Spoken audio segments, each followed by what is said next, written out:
ফেলছো?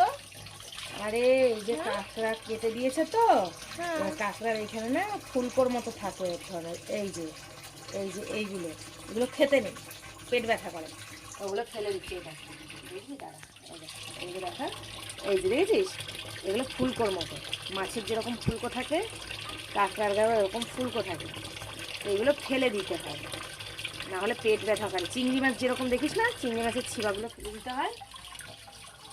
আর এই যে কাঁকড়ার ইয়েটা, এটা দীঘায় যেরকম রান্না করেছিলাম, মানে করেছিল সেই বিচে, ওরকম করে করবো। তোমার তো জ্বরের মুখ, এটা খেতে তোমার খুব ভালো লাগবে, তুমি ঝাল ঝাল করে দেবো।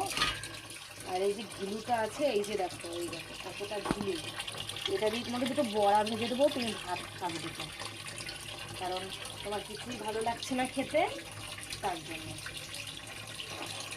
ভালো লাগবে তো?